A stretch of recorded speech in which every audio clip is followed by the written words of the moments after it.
2-1, Arrival at New Haven. Dear Journal, I've arrived at New Haven, a frontier colony out on the rim. The shuttle ride was long, but the view of the planet as we descended was breathtaking. Endless forests, snow-capped mountains in the distance.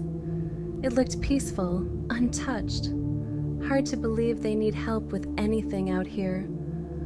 I was sent to assist with medical duties, just your typical colony, day-to-day problems, infections, injuries from manual labor, seasonal illnesses. They're small, only a few dozen colonists, but well established. The buildings are sturdy, the people are kind, and the atmosphere feels relaxed. Almost too relaxed, if I'm honest. There's a strange undercurrent I can't quite put my finger on. I suppose isolation does strange things to people. Anyway, the colony leader, Dr. Marin, welcomed me personally. He seems capable, but there's something guarded about him. He asks a lot of questions about my background, especially my experience with emergency medicine. It felt more like an interrogation than a friendly chat, but I brushed it off. I'll chalk it up to colonial paranoia. Maybe they've had bad experiences with outsiders before. Day 3. Routine work. Dear Journal, things have been normal, mostly. I've been treating small cuts, a few infections, and the occasional respiratory illness. Nothing out of the ordinary. Honestly, it's been easier than I expected. The colonists are self-sufficient, and they seem to know their way around basic medical care. My skills aren't exactly being tested here. That undercurrent of tension, though, is still there. I can feel it, especially among the leadership. The colonists themselves seem fine, but the higher-ups, Dr. Marin, the security chief, even the engineers, are on edge. I've overheard snippets of conversation about containment and monitoring protocols, but no one will tell me what they're monitoring. This is a quiet, peaceful colony in the middle of nowhere. What could they possibly need to contain? Day 7. Oddities. Dear Journal, something's wrong here. I can feel it in my bones. Yesterday, during a routine supply check, I noticed a section of the medical wing I hadn't been shown before. It's sealed off with heavy reinforced doors. When I asked Dr. Marin about it, he brushed me off, saying it's just storage and not my concern. But those doors aren't for storing medical supplies. They're for containment. I've seen them in military hospitals. Later, I overheard a conversation between Dr. Marin and the security chief. They were discussing anomalies and the need for increased monitoring. I caught the phrase flesh meld before they noticed I was there and stopped talking. I'm not stupid. They're hiding something. A biological threat, maybe. Something dangerous. I don't know if I should confront them or just keep my head down. Day 10. The Flesh Meld.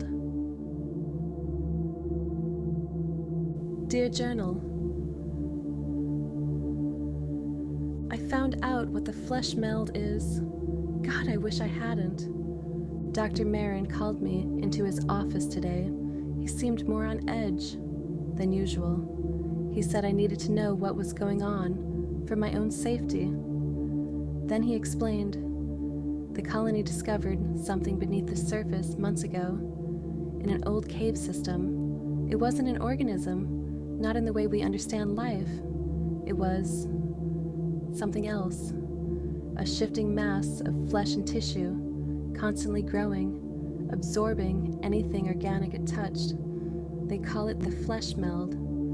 At first, they thought it was some kind of mutation or parasitic life form. They tried to study it, contain it in the sealed-off section of the medical wing, but it's not like anything they've ever seen. It doesn't follow any biological rules. It's alive, but not alive. A thing of constant hunger, constantly trying to spread. They've kept it hidden from the rest of the colony. Only a few people know about it. Marin, the security chief, a couple of engineers.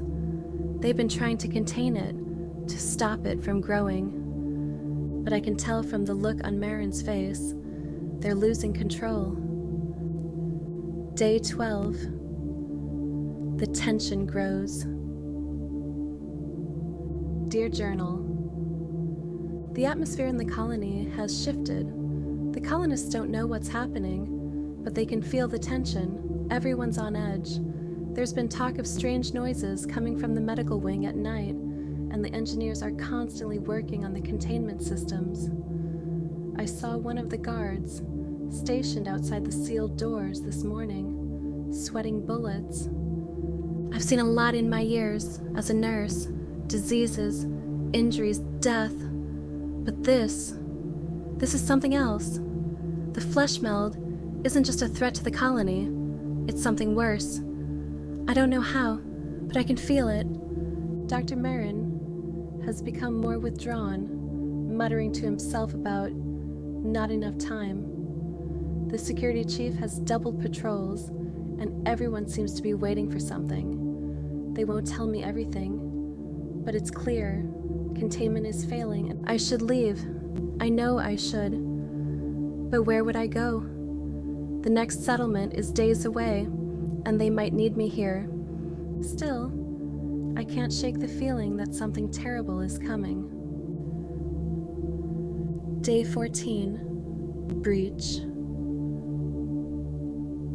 Dear Journal, the containment systems failed. The flesh meld is loose. It started early this morning. The alarms blared, and the entire colony was thrown into chaos.